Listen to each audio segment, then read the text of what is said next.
Hi everyone, welcome to GoLocal Live. I'm GoLocal News Editor Kate Nagel. Thanks for tuning in this Wednesday afternoon with us here in downtown Providence. It's been an education-themed afternoon. At 3 o'clock, welcomed in Providence College.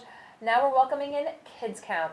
Paige, Clausius Park's Senior Policy Analyst with Kids Count, is here to talk with us about an event taking place tomorrow, Education Funding 101. Paige, thanks for joining us today. Thank you for having me. Well, I appreciate you coming down here on the eve of, I'm sure it's going to be quite a busy day tomorrow, but it's really to let parents know, and that's why we're bringing Paige right to you, to let folks know what is taking place tomorrow about education funding, their rights, and how they can get involved. So tell us a little bit about tomorrow. Sure. So tomorrow night, we'll be co-hosting an event with Parents Leading for Educational Equity called PLE. And we'll be hosting an Education Funding 101 workshop where we will review with parents how is education funded in Rhode Island.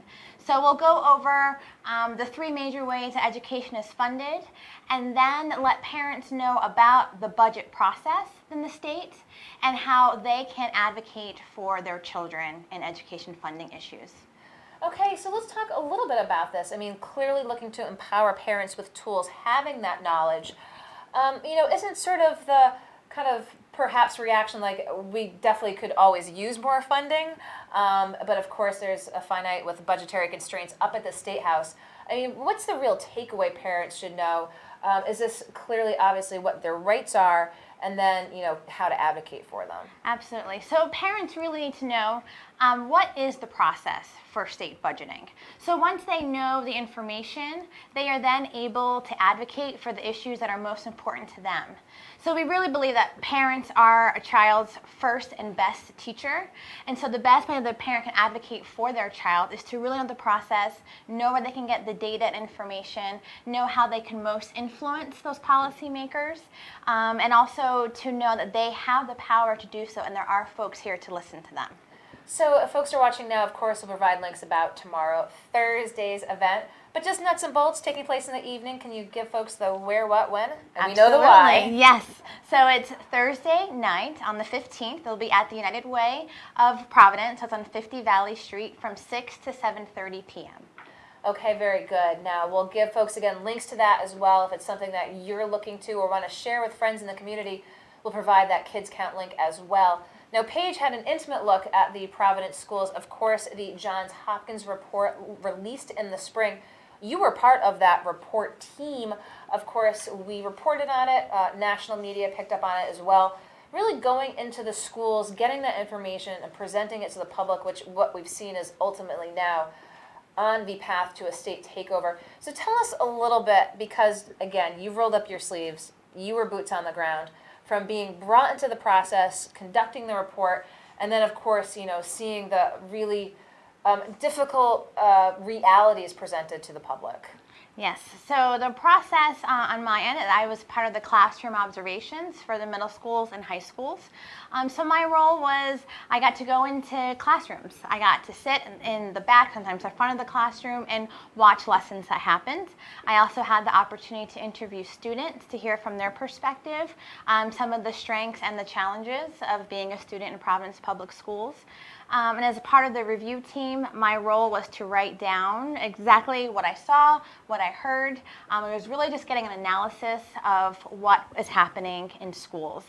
And then the next steps from there, as we all know, that the Department of Education has moved forward with the takeover process.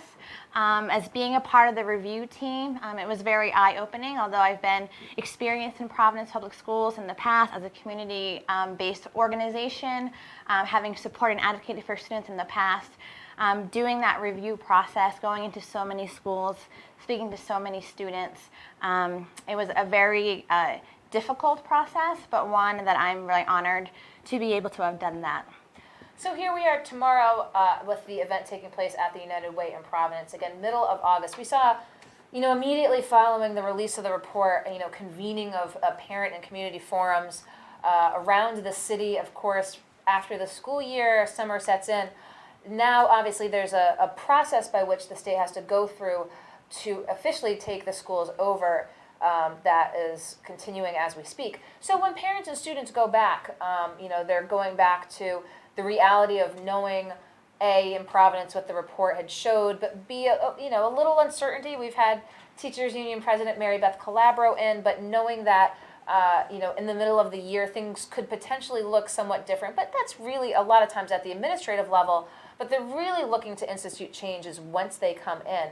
How critical in your estimation is continuing to keep that parental involvement, getting their feedback, because it's a daunting time right now, I think, for families in Providence. Yes.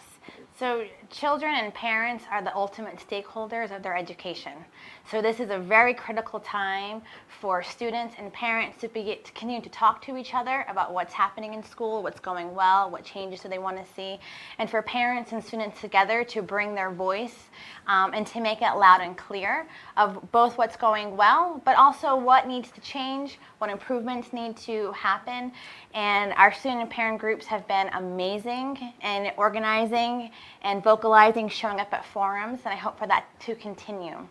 So as you said, again, being that observer in the classrooms for the Johns Hopkins report and having been intimately involved in the Providence classrooms as well, with the potential for the state takeover, clearly with the understanding of the urgency at hand, do you get the sense, moving forward, I know there's a long outlook, but in terms of, even this year, having the state at the helm, a new education commissioner really looking to try to make that turnaround, do you see potential, and what should folks, should they be tempered in their expectations or really demand, continued, progress in the schools and evidence that things are moving forward?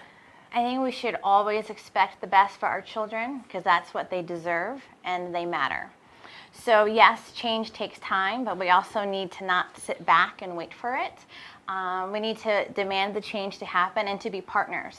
So for students to listen to parents, parents listen to students, for community to listen to Department of Ed to listen to them. It's all a collaborative process that will take time, but we should expect nothing less for our children. And in your role as Senior Policy Analyst at Kids Count, throughout the year, Kids Count continues to provide data-driven evidence for what it looks like for our population of young people here in the state. So after tomorrow's Education Funding 101, what is on your plate for the rest of the summer and the fall? Sure. So also on my plate I'm really excited about is one of the initiatives that we work on Kids Count is to advocate for student-centered learning practices and policies. So coming up on September 11th, we're holding an input session with students, parents, teachers, and administrators to talk about and give me some advice on what works well for advisory systems and individual learning plans.